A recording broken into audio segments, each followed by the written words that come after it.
Bonjour à tous, aujourd'hui on a énormément de chance sur Ultra Green, on a réussi à aller dans une conférence à Gif-sur-Yvette pour pouvoir faire la capture d'un pionnier, vraiment je pèse mes mots, hein, d'un pionnier de l'open source, le patron de Tectanic, et c'est quelqu'un d'extrêmement compétent, j'osais pas le dire, je vous laisse regarder la capture que nous avons prise.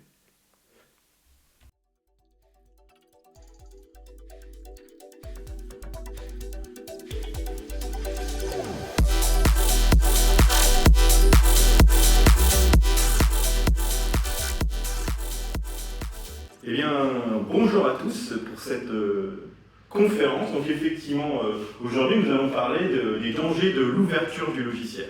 Donc moi je suis, j'osais pas le dire, donc voilà, je suis le CEO, CTO, dev, directeur commercial de Tectanic. Donc Tectanic, je vais vous en parler un peu après. Donc effectivement, aujourd'hui je suis vraiment heureux d'être encore une fois hein, dans la belle commune de Gif-sur-Yvette, hein, à côté de la mairie, effectivement. Oui, c'est à côté de la mairie. Donc voilà, moi qui je suis. Qui je suis. Bon, c'est important hein, de bien prendre le temps de positionner les interlocuteurs. Donc moi je suis José Pallier, donc je vous le dis, voilà, société Tectanic, hein, donc voilà. Je suis le créateur de SCP. SCP, c'est un logiciel que, son petit nom, c'est Super Compta Plus, hein, donc c'est sorti en 2003. C'est un logiciel qui, bon, j'ai un peu révolutionné tout le domaine de la comptabilité. Hein, donc voilà, effectivement. Donc, et je suis aussi, effectivement, l'auteur d'un livre. Donc ce livre, c'est Les cathédrales numériques, une stratégie. Alors, donc moi, mon leitmotiv, c'est vraiment s'ouvrir le moins possible. Hein, mettre en place le plus de choses par soi-même, se débrouiller par soi-même. C'est important. Donc effectivement, le logiciel SCP, depuis 2003, on est quand même effectivement les leaders de la compta. Hein. Donc on a reçu effectivement le prix logiciel à la Comptacon en 2004 pour notre logiciel. Ah ouais, pur sur Yvette, effectivement c'est juste à côté, hein. Ouais, on est d'accord. Donc pendant le salon, du logiciel de compta, de Bure-sur-Yvette. Donc effectivement, on est quand même très très fiers. Donc notre philosophie chez Tectanic, c'est simple, hein, c'est construire avec l'idée révolutionnaire de créer un écosystème entièrement fermé.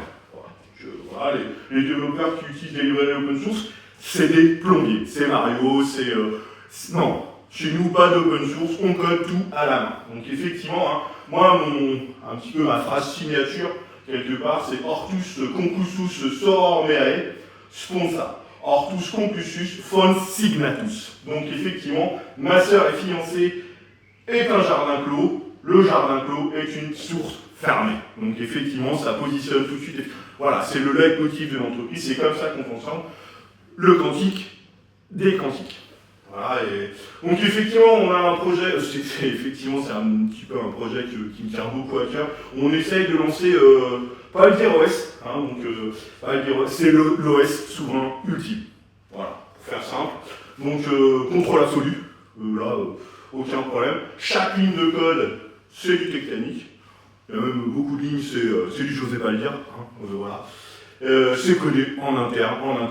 Donc notre démarche, c'est un positionnement premium. Hein. On essaye effectivement, vous voyez, hein, une approche méticuleuse et artisanale du développement. On essaye de fournir du code fait à la main aux petits oignons. Voilà. Donc voilà, ça c'est un petit peu pour vous parler de Tectanic. Voilà, ça fait, ça fait 25 ans qu'on est sur le marché.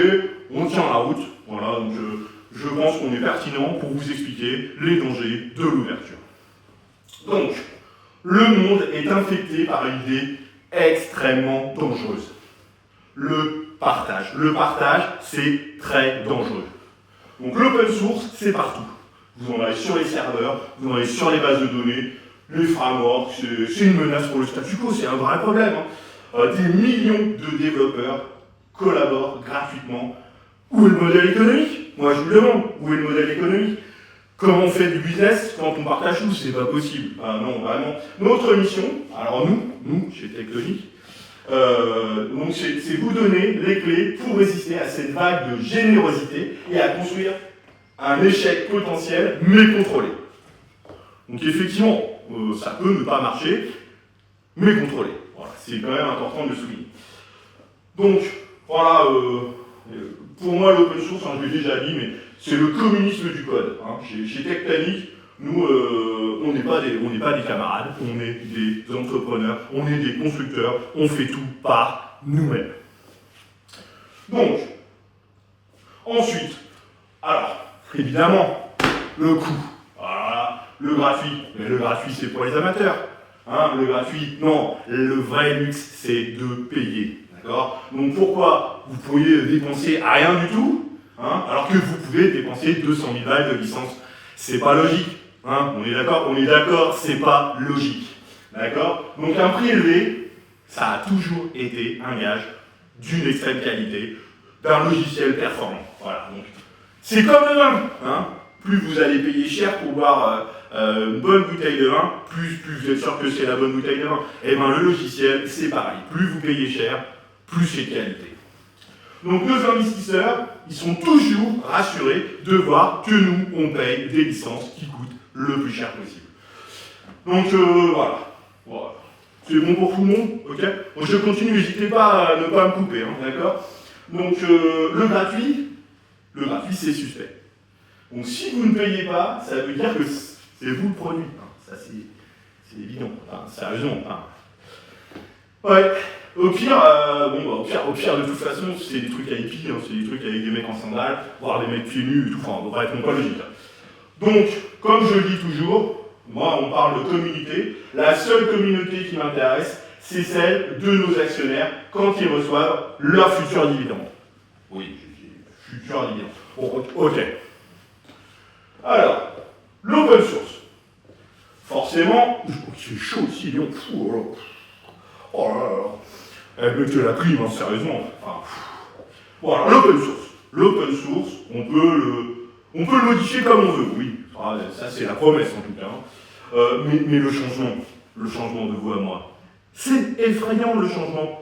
Le changement, c'est effrayant, hein, d'accord? Donc, modifier le code source, c'est un peu comme vouloir ajouter un sourire à Mona Lisa sur la Joconde. Non, c'est plus la Joconde. Donc, c'est un manque de respect, hein, d'accord? Modifier, c'est ne pas respecter le travail de l'autre. Donc, on ne modifie pas. Hein. La vraie agilité, c'est d'adapter votre entreprise, hein, au logiciel, pas l'inverse. Non, vous devez adapter vos processus, votre entreprise au logiciel. Donc, votre processus métier, il ne correspond pas? Pas de problème, vous changez le métier. Voilà, vous changez le métier. Donc, c'est de toute façon pertinent. Ça force la créativité et la résignation. Donc, comme je le dis toujours, hein, notre roadmap, ce n'est pas un chemin, c'est un labyrinthe. Hein, c'est plus stimulant pour les équipes, et puis ça déroute la concurrence, puisqu'effectivement, ça leur complique la vie pour comprendre ce qu'on essaye de développer. C'est évident. Donc, on continue. Toujours pas de questions? N'hésitez pas, ne les posez pas. Donc, des milliers d'yeux scrutent le code pour trouver des failles. Qu'est-ce que c'est que cette promesse, hein? Moi, je pense, mais je suis sûr en fait, moins on en sait, mieux on se porte. Donc, des milliers d'yeux, c'est des milliers de voleurs potentiels. Hein. Parlons cru, parlons direct. Hein. Notre stratégie, la sécurité, pas l'obscurité. D'accord? Simple, le noir. Si personne, même pas vos propres développeurs, ne comprend comment le logiciel fonctionne, voilà, je ne sais pas comment les pirates vont faire pour savoir comment il fonctionne. Et donc, pas trop de sécurité, pas de problème. C'est imparable. Donc, il fait vraiment très chaud, c'est un fou. Alors, c'est comme cacher la clé de sa maison dans un endroit si secret que l'on oublie nous-mêmes, soi-même, où on l'a mis. Sécurité maximale. Alors, comme je dis toujours, hein, pourquoi utiliser une solution testée par des millions de personnes quand on peut avoir une solution testée par moi, par j'osais pas le dire. la qualité prime sur la qualité. Bah oui, la qualité, évidemment. Ah non, je sais plus, hop, allez hop, hein. Alors, ça suit toujours, c'est parfait. Alors, l'innovation. Pourquoi aller vite quand on peut tout réinventer? Et effectivement, là, on est cette espèce de course déraisonnée vers l'innovation, vers le... Non, on prend son temps, hein. On utilise des trucs qu'on a fabriqués soi-même, pas des composants déjà fabriqués. C'est de la triche. Non, c'est pas correct, c'est de la triche. Donc, le véritable artisanat, c'est tout construire soi-même. D'accord? Donc, nos feuilles de route. Premier quarter, réinventer le protocole TCP/IP. Bon, on va le faire un peu moins efficace quand même, parce que, effectivement, on n'a peut-être pas les moyens de tout financer. Ensuite, on va créer notre propre base de données. Alors là, effectivement, on va tout refaire. Et puis, on pense effectivement revenir sur les fiches cartonnées, parce qu'effectivement, c'est plus simple. On a des tiroirs tout pour ranger, ça va être parfait.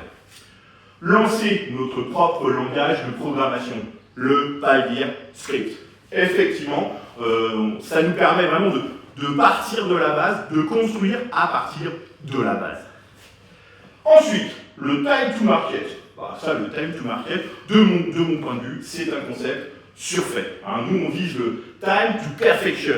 Effectivement, d'accord? Même si ça prend 15 ans, on va tout faire nous-mêmes. On va maîtriser de A jusqu'à Z, de l'alpha jusqu'à l'oméga.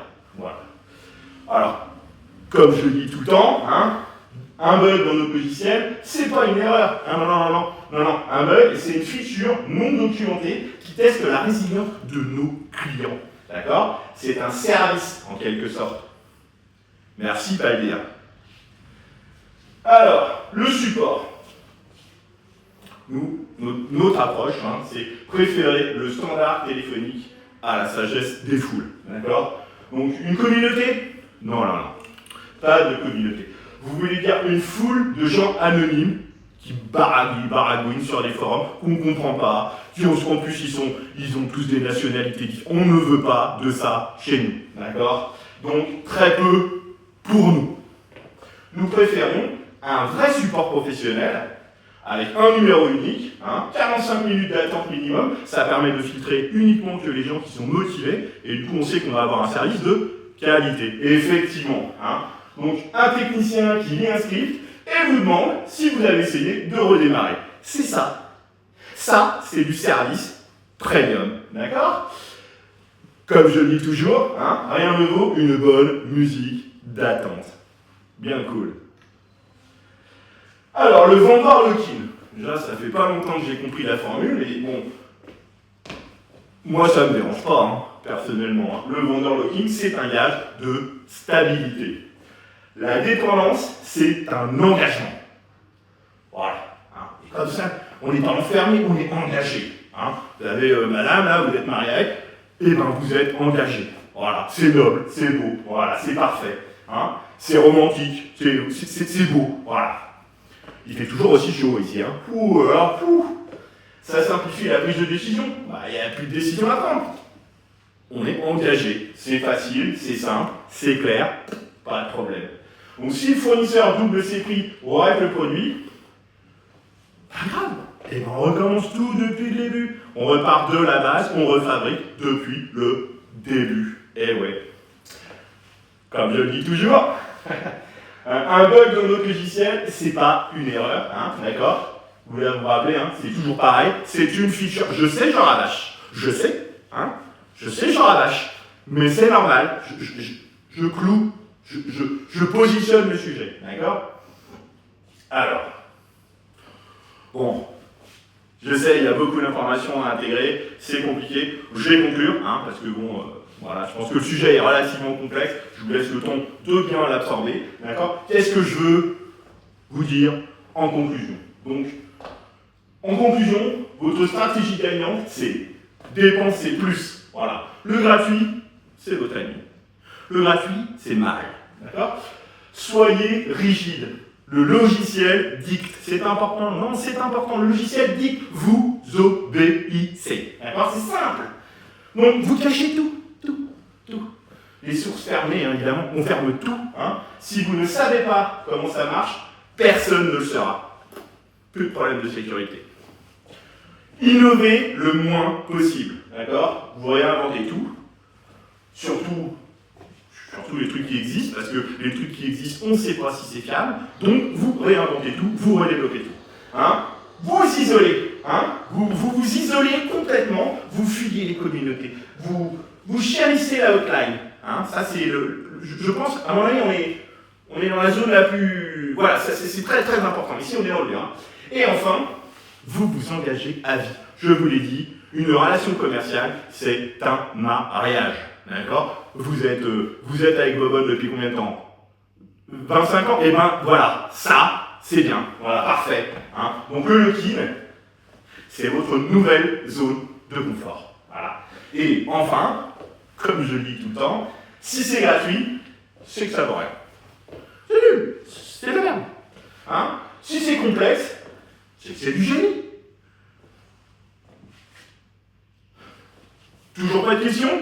Non, je vous en ai pas le temps.